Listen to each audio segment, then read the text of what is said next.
Muito obrigada, Sra. Presidente.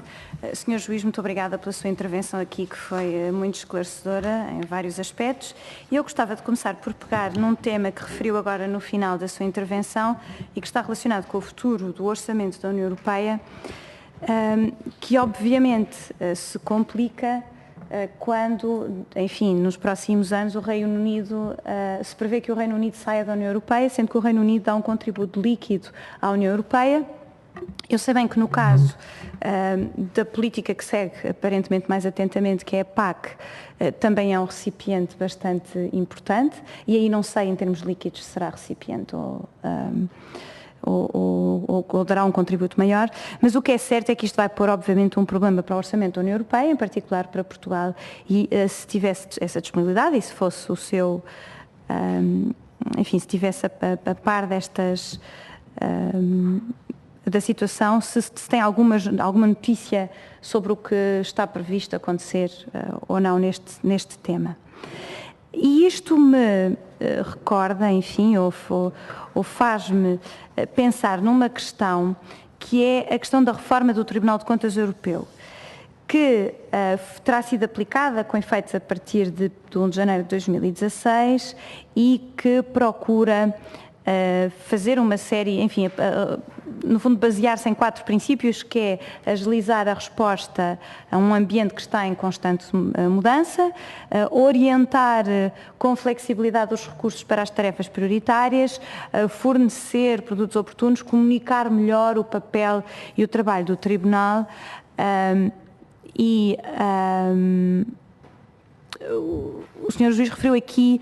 também uma questão que me pareceu importante neste âmbito, que são as prioridades da auditoria, em particular a eficiência da administração da União Europeia. E eu digo isto porquê? Porque tanto a reforma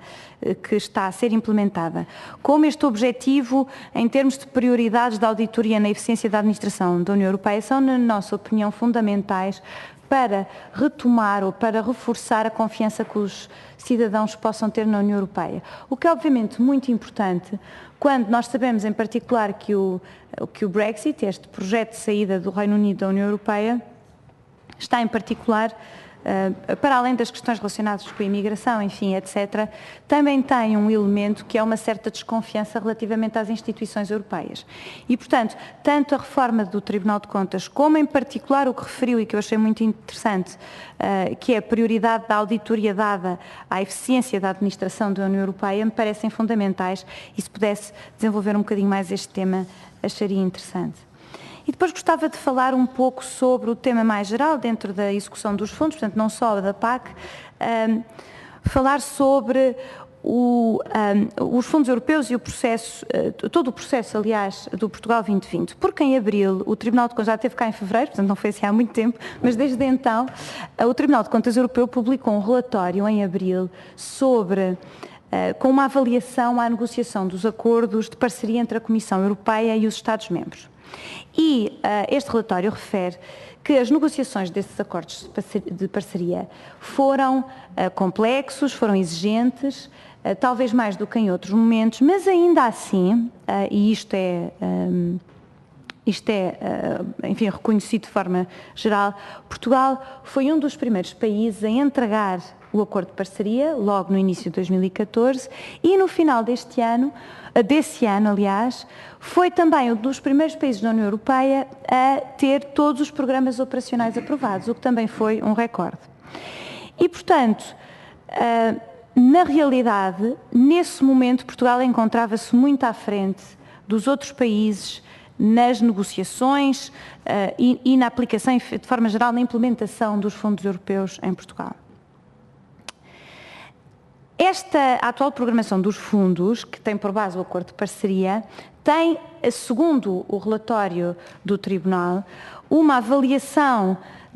faz uma avaliação de indicadores, que os indicadores de desempenho são bastante exigentes e têm um objetivo, porque procuram, segundo ainda o Tribunal de Contas, orientar melhor os fundos para objetivos de crescimento sustentável, que são orientação da Comissão Europeia. E, portanto, mais do que nunca com este programa de fundos, que em Portugal é o Portugal 2020, e também tem o Horizonte 2020, também pode ser aplicável a Portugal, procura-se efetivamente fazer uma orientação mais cuidadosa dos fundos para objetivos de crescimento sustentável. Agora, o que nos preocupa é que esta exigência implica uma maior qualidade na aplicação dos fundos pelos Estados-membros. E, portanto, neste momento nós consideramos ou sabemos que existe um nível de execução relativamente fraco, porque repare que nós o anterior Governo deixou uma taxa de execução de 4,5%, com pagamentos de 4 milhões, ao que cresce nessa altura em 2015 os pagamentos que tinham sido feitos ainda no âmbito do CREN, porque estávamos a finalizar o programa do CREN. Aliás, o Sr. Juiz referiu aqui da última vez que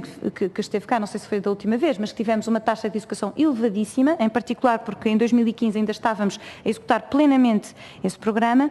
que transferiu CREN para as empresas 600 milhões, cerca de 1.000 milhões de euros em 2014 e 2015. E neste momento, o nível de execução de do Portugal 2020, pelo menos